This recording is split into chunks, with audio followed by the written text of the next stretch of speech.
This episode of Unwell is brought to you by the Amelia Project. Have you ever daydreamed about disappearing and starting over? What if there was a company that provided just that service? Welcome to the comedy fiction podcast, The Amelia Project, a show about a secret death-faking agency. In each episode, you'll hear a new client being interviewed and the dilemmas that bring them to the death-faking agency. They're in turn funny, thought-provoking, or downright surreal. It's just such a delightful premise. We think you'll really enjoy it. You can find The Amelia Project wherever you listen to podcasts, and stick around for a trailer for The Amelia Project at the end of this episode.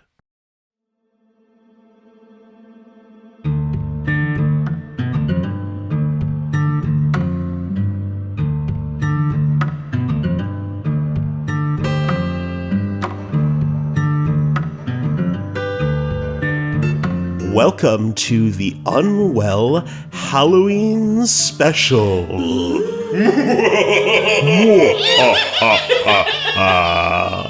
We are here in the living room again with Ellie, Eleanor, Josh, and Jeffrey to share some ghost stories from the Unwell cast and crew. I'm going to have each of our storytellers come and introduce themselves as they tell a story. Eleanor, should I tell a story first? Tell a story. Jeffrey, tell us a story. Tell us a story. Make it scary. How about not too scary? So, I think an important thing to know about this is that Mount Absalom is, at least in part, based on the town of Gambier, Ohio, and to some degree Mount Vernon, Ohio, both of which are in Knox County. Now, I lived there for 2 periods of my life, when I was a undergrad student at Kenyon College, and then later when I was teaching there. And what you should know about the Kenyon campus, which encompasses most of Gambier, is that it is one of the most absurdly haunted places. It's really wonderful You like that it's the most haunted place? Yes, of course. Cool. No, absolutely. There are these old buildings. We figured out recently that Gambier was founded about the same time Chicago was. But, there have never been more than, 7 or 8 people in the county, whereas Chicago obviously got huge. 9 people. 9 people, at least. 9 people or more here in Cook County, Illinois. The thing about, I think, hauntings on campus is that they're really great places for ghost stories to develop because you have a bunch of young people together in a really intense portion of their life, and the population turns over really quick. So you get to that, you can be a saint place where no one who is living in the place actually has met you, or the majority of the people who are living in the place have never met you, pretty fast. Like I was saying, Gambier is a very small town. The school's population is 1,500, and there are a few hundred other people living in the area, so very small. Okay, so the first story I want to tell is about the residence hall called Old Kenyon. Now, Old Kenyon is this beautiful, picturesque, but not picaresque, dorm. It's got these spires. It's on all of the logos on Kenyon's material, and it's one of the oldest buildings. And back before the school went co-ed, which was embarrassingly recently. Anyway, I think I purposefully haven't looked up any facts because that's not what Ghost Story is about. But I think this was somewhere probably around the 30s or maybe a little after that. There was a dance at Kenyon. And so some young ladies from one of the local women's colleges came over, and they had a great time, and everyone's in their fancified dresses, and then they went back to continue the party in Old Kenyon, the dorm. Oh, this is and like an after party. this is the after party, Scandalous. and the dorm caught fire and burned to the ground. No. Buzzkill. Yeah. Well, this is a ghost story. I guess somebody has to die. Yeah. Yeah. That fire committed a serious party foul. So, a number of students very sadly lost their lives.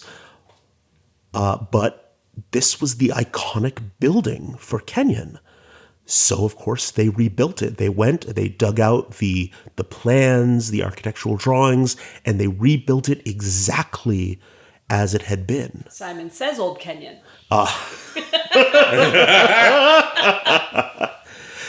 So, years pass, and students at Kenyon start to notice something. There are feet hanging from the second floor ceiling, walking up and down the halls, coming into the rooms at night. What? Just like ankles and feet, lower legs, wandering through the halls. Visibly walking on the ceiling? Footsteps. But Not like, footsteps, this but is like not auditory, this is a visual. apparitions of What? feet sinking down through the ceiling. Oh. That is very weird. So they go back. They look at the drawings. It had been misconstructed, and the ceiling had been raised a foot. Oh, that is so weird. That party did raise the roof. Oh no. Wah, wah. And so there were these spectral feet that were locked in the place where they were, forever doomed to wander partway through a floor. Whoa. What? Right? Wow. That is... Like, Is the reconstruction still standing? Oh, yeah. Okay. It's still there. I feel like it's gotta be bad enough to be a ghost, but to be a ghost who's in The the wrong wrong place. building, like Oh yeah. mismatched with the building, That seems Blinched. super uncomfortable. Yeah. constantly walking through wires and pipes. I really like what you said also about like a college being such a natural breeding ground for that sort of urban legend quality of story. It's the ultimate location for my cousin's friend who lives in Canada now, and Yep. I can't ask easily, but totally swears this happened. Also, like, Yeah. the thing about, you live in a dorm and, like, you hear one weird noise and you're like, that supports the story. Uh-huh. Yeah, totally. Not to mention how many of these have also been debunked over time as being like weird, like issues of physics with weird construction as well. And where better are you going to find that than? Oh, those Dorm floating feet are buildings. just the water moving through the pipes.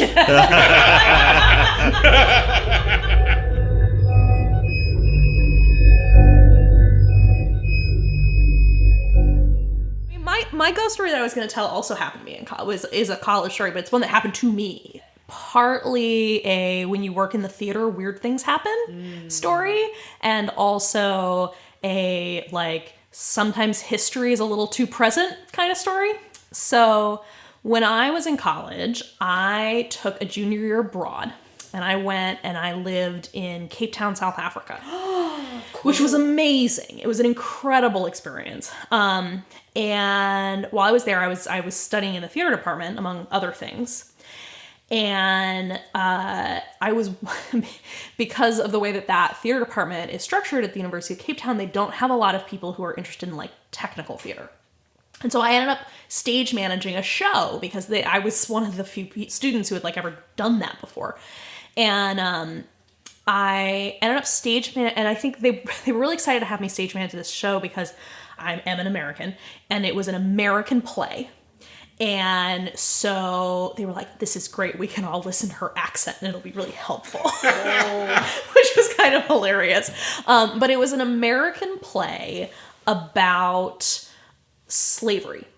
about interrogating, and I tried to look it up, and I'm really sorry, you guys. I cannot for the life of me remember the name of this play, and I feel bad about The that. Music Man. It was not The Music Man.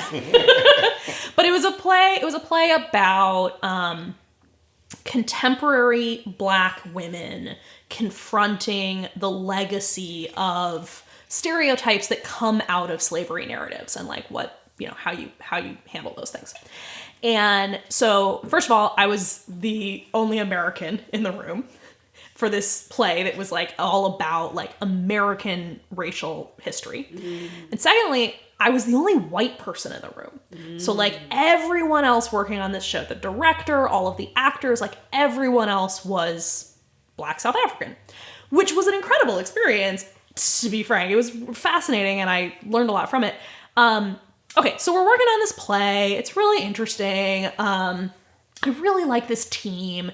And we finally get to the part of the process where we move from the rehearsal room on one part of campus into the performance space on this other part of campus. And the theater department at the University of Cape Town is downtown, and it's in this beautiful colonial, and I mean that in all the senses, colonial like complex of buildings that were all built like 150 years ago, and they're gorgeous. And so the theater that we're performing in is in this big hall that has been there for at least 150 years. And so we get in there, and as the stage manager, I get the keys and I get the tour of like, this is how the lighting instruments work, and here's how you turn on the power and all those things. So we get into the performance space for the first time, and we are running the show from start to finish for the first time. And no tech, just like spacing in the performance space. And we get to the part of the play that's like the emotional climax. And it's this really intense scene where there's, a lot of heightened emotional stuff going on. Not even going to get into more than that. It's not important. And we get to that point, and we sort of hit the point in the play where everything comes to a like emotional, pitch point. And all the lights go out. Everything just snaps out. And the thing about a theater is that it's designed to not let any light in. So when all the lights go out, it is fucking pitch black. It is just dead to the world black. And this is before smartphones. So like nobody has a flat, like there's, yeah. So we all kind of like stumble to the door, and we get outside, and all of the lights in the entire like campus complex are out. And everyone on the team is really freaked out. We're all like, that was really intense and feels like it was about us. I don't know about you. That feels like it was about us. Anybody else? So we're all super freaked out. We kind of like chill outside, and we like run lines for a little while. And after a while, somebody figures out that ostensibly this happened because a car ran into a power interchange thing on the sidewalk outside, and it had knocked out the lights for the whole block. Yeah, but we were all terrified. Okay.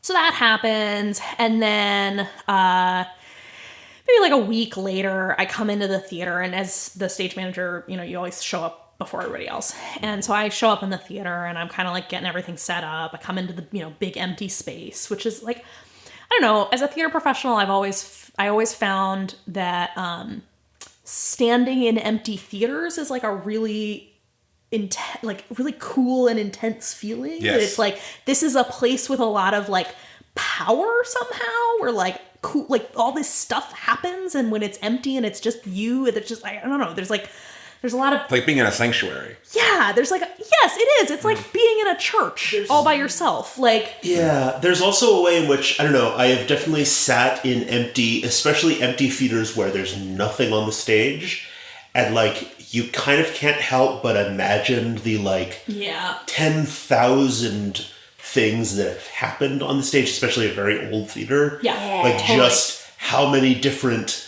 quote unquote lives have been lived out on this stage in every infinite kind of Yeah. permutation. So I'm like having that experience. Yeah. And I go up to the booth and I go to like do my regular thing and like flip all the things on. And nothing will come on. Nothing. Like I go in the basement, I flip the like breakers on and off. I try literally everything I can think of. No, nothing. I cannot get a single light to come on in the entire space. All of the regular, like the ghost light and the like, which if you don't know, a ghost light is like the light you put on the stage when everything else is out so that people don't hurt themselves. And like the, fluorescence worked fine, but like none of the theatrical lights would turn on. And I just was like, I started to feel like really spooked out by it. I was like, this feels like something is happening in this space that I don't understand. And so that happened twice. Like that happened, and I like had a whole conversation with the tech director for the department, and like he came and helped me like figure out what he thought had happened. And then I came back another couple days later, it happened again, and I was like, it's still not working. So I started to just like have this very deep feeling like something about this space was like there was a lot more. So I started doing this thing. I don't know, you do stuff. Like, it felt right. But I started doing this thing where every time I would walk in the theater, I would go like, hello, I'm here. Hope you're having a good day. Like, I would just like talk to the room. And then I would do it again when I was leaving at the end of the night. I'd be like, hey, I'm gonna go now. Please don't break anything while I'm gone. Okay, bye. I just started having this conversation with the space. And, okay, so then we get like a couple more days into tech. And the woman in the cast who was playing one of the lead roles, she and I ended up at the theater early one day together, and we were sitting outside and we were chatting, and she, of everybody on the team, had gotten really deep into sort of like understanding the history of this show, which I found really interesting because, I was an American, and so I had studied a lot about like the American South and slavery and racism in the US, and I had context, but she really didn't. Like this was all for her really new. And so she'd been doing all this research and looking into all these things, and so we're chatting about that and sort of like the experience she was having reading all this stuff and whatever. And then she goes, so I came across this really weird, this thing while I was doing my research that like sort of freaked me out about the history of slavery in Cape Town. Okay, so I'm going to go on a little bit of an aside now because I think this is really interesting and it's relevant. Okay, so Cape Town in southern Africa has its own history of slavery. And not unlike in the States, it was... People thought it was a real good idea to import your slaves from another continent because then they can't run away back to their families. Mm-hmm. And oversimplify it. And so in South Africa, the colonial powers would import slaves from Southeast Asia. Mm. They would bring people in from Malaysia and Thailand and enslave them in South Africa. And so there is a whole portion of South African culture which is about the sort of intersection of Southeast Asian folks who were brought there as slaves, and then the way that those cultures intermingled with the local African culture. Huh. Which is fascinating and a whole other story. But, okay, so you have this long history of a slave trade in South Africa that has a lot of parallels to the one in the States, but is also different and unique in really particular ways. And this woman who I was working with, she says, I was doing this reading about that history, and I didn't know this until just the other day, but this building where we're performing is where they used to hold those slaves when they got off the ship. Whoa. And this courtyard that we're sitting in is where they would do the slave auctions. And she said, I think that's why this space is resonating so powerfully with this story we're telling. And then I told her the story about how I couldn't get the lights to work. And she was like, yeah, I think these things are related. So she and I, both, the two of us, went and had a conversation with the space. We went into the building and sort of like just sat there and talked about it for a little while. And after that, the lights worked fine. Wow. And we didn't have any more problems. OMG. It was really powerful. Good God. Yeah.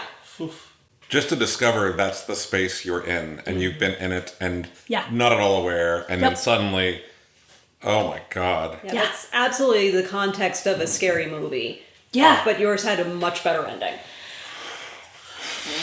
Well, and I think the kind of awareness of, we are walking, and this is such an important thing, particularly for Americans, but I'm sure for everyone else. But like, we are always walking in spaces where crimes against humanity have been committed.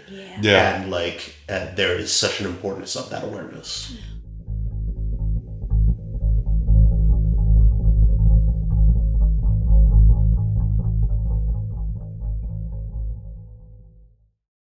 It is early May in 1934. Saturday night, late, like 2 a.m. And Guy and Josephine Malloy are on their way home. Guy and Josephine are the classic power couple. High school sweethearts, started work straight out of high school at Neiman Marcus, the fancy department store downtown, and worked their way up to being the top of the heap. Josephine is the lead executive assistant there, and Guy is the head window dresser. And so they've been there super late because Guy was getting all of the displays perfect for the start of summer sales that are going to be opening that Sunday. And so this is another one of the things that's nice about being married to the executive assistant, because you don't have to worry about keys or things like that. But it was still a very long day of work. They are tired, they are cranky, and they are speeding home to their place in White Rock Lake. It is so late at night, they're even taking the chance of doing that shortcut around the lake, because usually that's the haven for like teenage drag racers and stuff like that. But they figure it's probably late enough that they're not going to have to worry about that. It'll just be a quicker jaunt home. And as Guy is thinking about putting on a nice, comforting robe and not even having his hot toddy, he'll just crash, and then maybe they'll have a margarita or a Bloody Mary in the morning. Josephine says, "Guy, stop the car right now."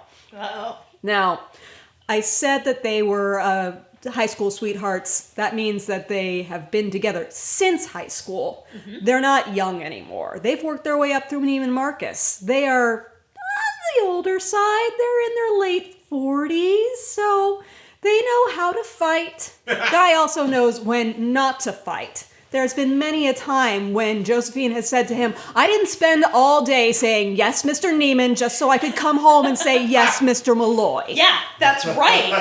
True. Yeah. True. So Guy stops the car and he says, "Wait." And Josephine, who is cranky at this point, we've established, says, "Did you not see that child back there? Oh, no. Sopping wet." Now, and again, they're in their late 40s, so for her, child means 16 or 17. This was obviously a teenager. And Guy says, "Oh, honey, don't make us stop. We're just so close to getting home." And she says, "Did you see, so you saw her?" And he says, "Yes, dear." And she says, "And you think we're going to go straight home instead of helping that poor girl?" "No, dear. Oh, no. The poor girl that I saw was clearly wearing a Neiman Marcus designed dress." Product placement. Relevant. And if anything, Guy knows Neiman Marcus, and he grumbles to himself, "Yeah, from a couple of seasons ago." Oh, no. And Josephine says, "Guy Malloy, we are going back there because if there's one thing that we insist on at Neiman Marcus, it is taking care of our customers."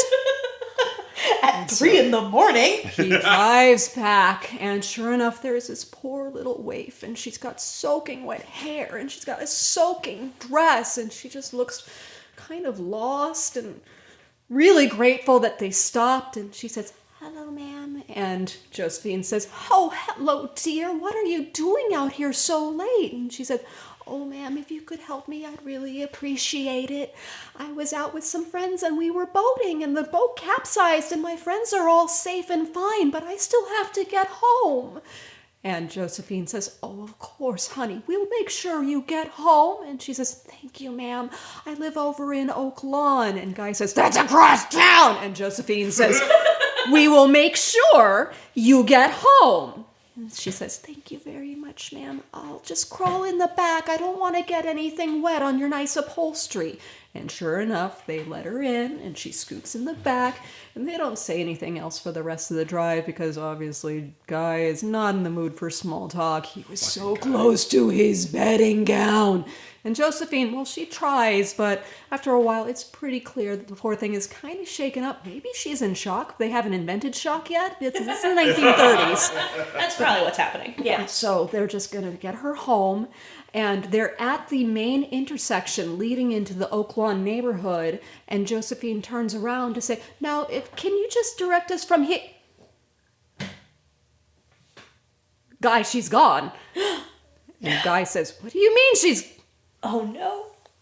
"What?" And Josephine says, Did she get out of the car?" And Guy says, "Honey, it's a coupe." So, clearly she would have noticed. So they still wind their way through that neighborhood until they find the address that the girl had given them in the first place. And Josephine needs closure here. So she goes and she knocks on the door at God knows what time at this point, until this elderly man, maybe their age, comes out and says, "Can I help you?" And Josephine says, "Sir, I'm so sorry, but we were just helping a young girl, and she said that she lived here, and she was sopping wet, and we wanted to make sure that she got home okay.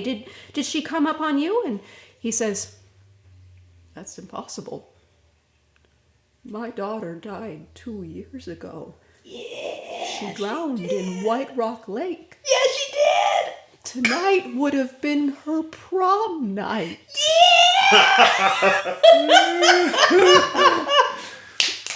And they found a tiara in the back seat. I love it. It was a Neiman Marcus prom dress from 2 years ago. That's true. It's ridiculous. I was looking at that, Dallas top 12 best ghost stories, and this was one of the ones that hit. And I've just always loved so many different parts so of good. that kind of story. Yeah. Was she eating one of those great Neiman Marcus cookies? I'm sure she must have been. Oh man. And that is the crazy thing to me as well, is a lot of the different iterations of this story really went ham on the Neiman Marcus cross promotion too. She was very clearly wearing a Neiman Marcus gown in several of them. I don't know why that plays so prominently in it. The 12 best Dallas ghost stories brought to you by Neiman Marcus. Right. But this was legit, actually originally published sometime in the 1930s. In Dallas, yeah, and so I don't know if that's the original version of this or just a original version of this. Good story. Yeah. Thanks, Ellie.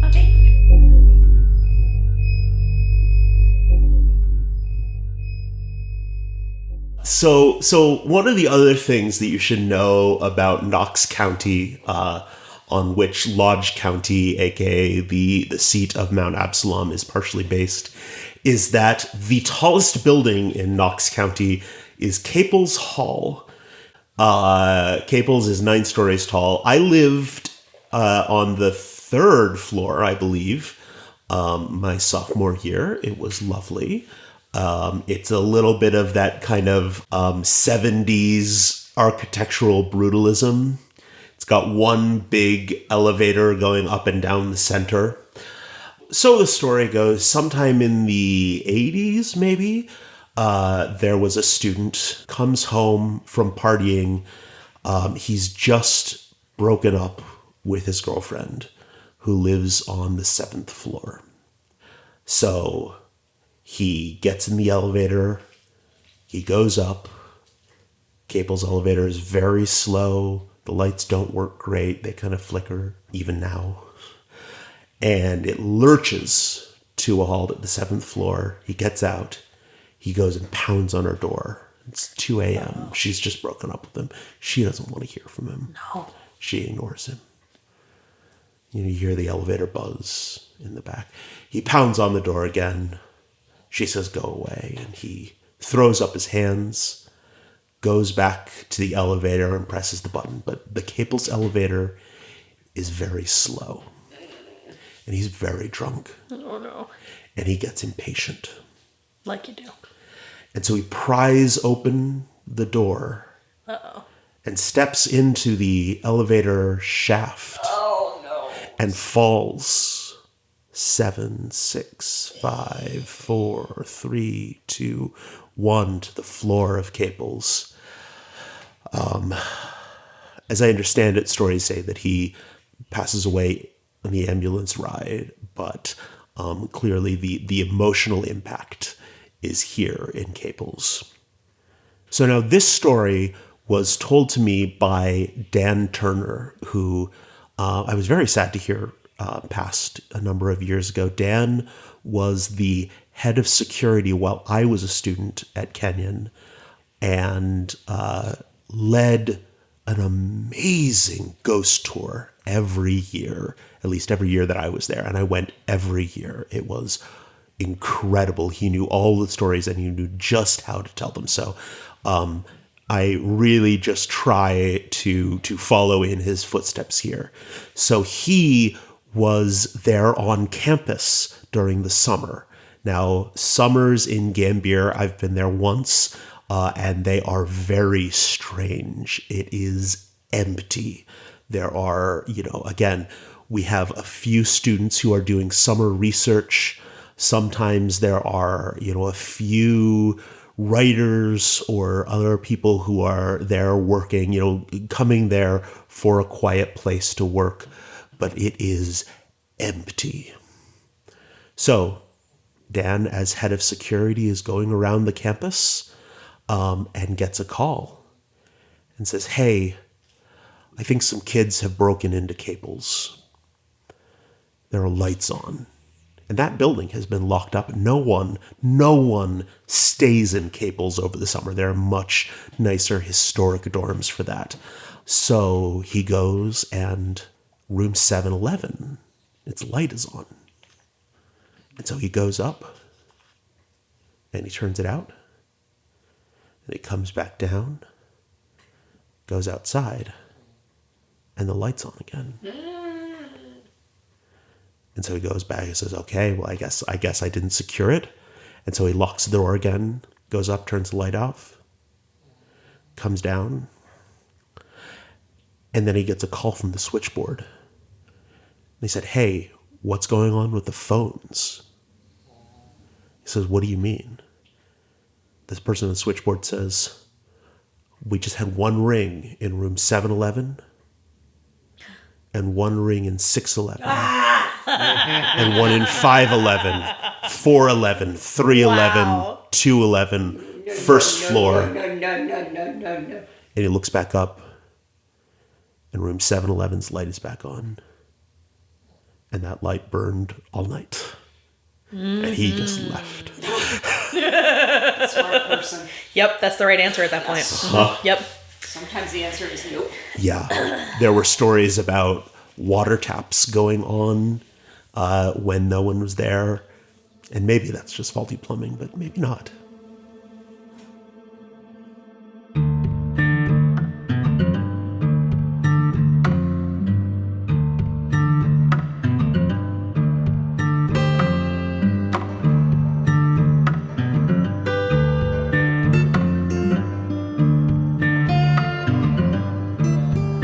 All right, listeners, thank you so much for joining us. We'll be back with more in 2 weeks, and I hope your Halloween is safe and just the right level of creepy.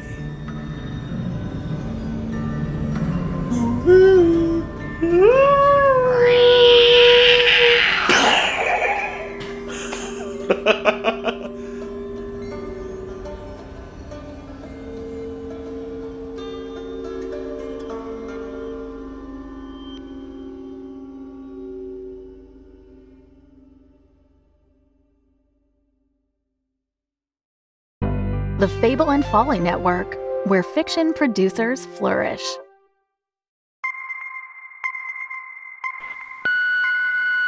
Congratulations. You've reached the Amelia Project. A new life awaits. If you're not serious about this, hang up.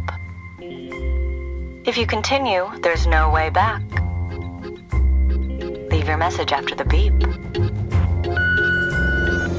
Enter the offices of the Amelia Project and be ready for surprises, twists and turns. Follow the Amelia team as they help their clients fake their deaths and come back with new identities. Each episode is different. Each client coming to the death-faking agency has a unique story to tell.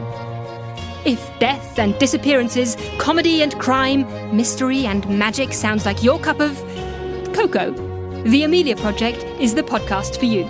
Search for The Amelia Project wherever you find your podcasts. And remember, leave your message after the beep.